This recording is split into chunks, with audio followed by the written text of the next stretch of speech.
सत्ता पक्ष के लोग इस तरह से माइंड वॉश कर रहे हैं। सबसे ज्यादा फेक न्यूज अभी के डेट में, अगर 145 पे हमारा मीडिया आ गया है तो वो सबसे खराब चीज है कि अगर आप रियल न्यूज, सही जानकारी अगर किसी के भी मन में नहीं जा रहा है तो जानकारी ही सबसे बड़ा स्रोत है। रामजी लाल सुमन जिसे आज तक कोई जानता नहीं था, एक कीड़े मुर्गे कुत्ते के बराबर भी उसको कोई नहीं पहचानता था, वो आज राजपूतों का एक अपना ट्रेंड बना लिया है कि कुछ भी हो तो पहले राजपूत को टारगेट कर लो। अरे भाई, इस तरह से करने से तुम्हारा क्या, तुम्हारे कोई पूर्वज आखिर उस तरह से अखाड़े में युद्ध में लड़ाई लड़े तो फिर बात करो। कल भी अगर एक कब्र को उखाड़ करके हमें खुशी मिलती है तो सिर्फ एक कब्र को ही नहीं उखाड़े। मुगलों का बनाया हुआ ताजमहल है, क्या बात कर, लाल किला है, सातवां अजूबा को भी मतलब कबार, हाँ उसको भी कबार दिए ना। मंदिर है, मुगलों ने बनाया है। बनाया किसने चाहे कुछ भी हो, बनाया किसने था? सबसे पहले ये देखिए, बनाया किसने था। अगर मुगलों ने बनाया है तो उसके निशानी को भी खत्म कर दिया जाए। टारगेट है मुगल। अगर उस निशानी को खत्म करके अगर हमारे देश को सुकून मिल रहा है, हमारे देश को अमन शांति मिल रहा है, तो हम सबको कोई परहेज नहीं है। हम सब तो प्यार के भूखे हैं, एक दूसरे से मिलजुल कर रहना चाहते हैं। औरंगजेब की कब्र उखाड़ने को लेकर, राणा सांगा को लेकर कई प्रकार की प्रतिक्रियाएं आ रही है और कहा जाए तो राजनीतिक सरगर्मी भी तेज है, पसोपेश की स्थिति है। नेता तो भाई अपनी राजनीति साधने में कई तरीके के बयान दे रहे हैं, लेकिन आम जनता पे इस बयानों का क्या असर होता है, आम जनता औरंगजेब और राणा सांगा विवाद के बारे में क्या सोचती है, ग्राउंड रियलिटी हम जानने की कोशिश आज करेंगे। कब्र उखाड़ने को लेकर कई प्रकार का देश में बयान चल रहा है, क्या कहिएगा भाई? अगर एक कब्र को उखाड़ के हमारे देश में शांति बनी रहे, सबसे पहले तो मैं आपके चैनल के माध्यम से पूरे भारतवासियों को, या हिंदू मुसलमान के रमजान और ईद के और हिंदू भाइयों के नवरात्रा की बहुत बहुत ढेर शुभकामनाएं। सबसे पहले आपने ये कहा कि कब्र को उखाड़ने के पीछे विवाद चल रहा है। देखिए, अगर एक कब्र को हम उखाड़ करके अगर खुशी महसूस कर रहे हैं, लगता है मुझे कि हाँ एक कब्र को उखाड़ देने से हम खुश हो जाएंगे, तो एक कब्र को ही नहीं उखाड़िए।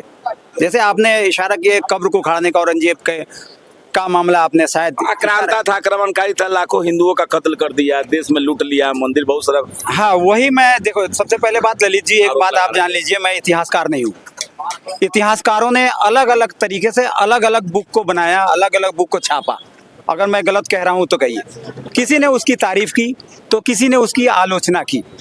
अब रही सवाल महाराष्ट्र के धरती पे उसका जो है ना मकबरा बोलिए या कब्र बोलिए, आज के मौजूदा हालात में हम या राजनीतिकार लोग जो हमारे हिंदुस्तान वासी के को जो बरगला रहे हैं, कुछ नेताओं का जो है ना ये एजेंडा है, जहाँ जहाँ इलेक्शन आता है तो अपने वोट को कैसे कैसे इकट्ठा किया जाए, और बाकी मुद्दा कुछ भी नहीं है।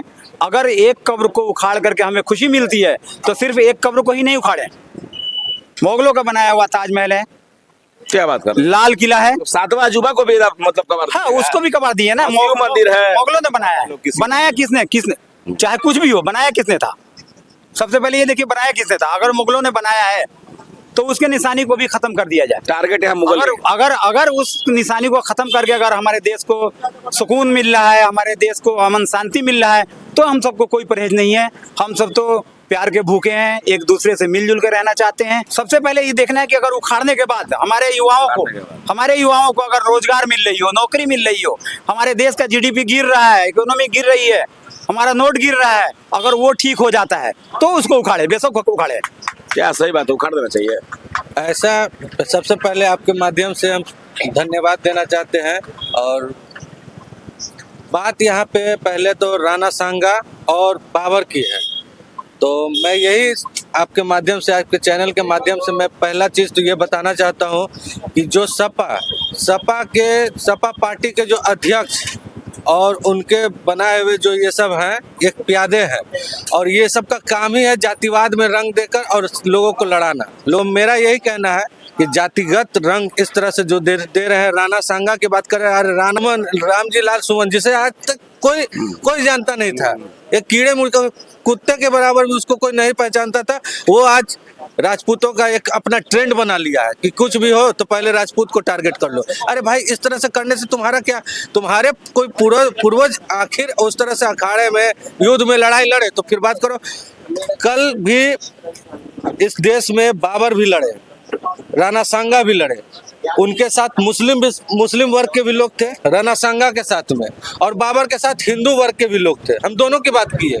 बाबर के साथ अगर हिंदू वर्ग के थे तो वो उनमें बाबर का वंशज कहेंगे। जो भाई राणा सांगा के साथ जो युद्ध लड़े, वो ये सब प्रेम है, ये प्रेम है, और उसको आप उस तरह से मेरा नाम मोहम्मद अजहरुद्दीन हुआ। मेरी 3 कंपनी चल रही है स्मार्ट। पढ़ाई किया? हम बीटेक ड्रॉप आउट हैं। बीटेक ड्रॉप आउट जी।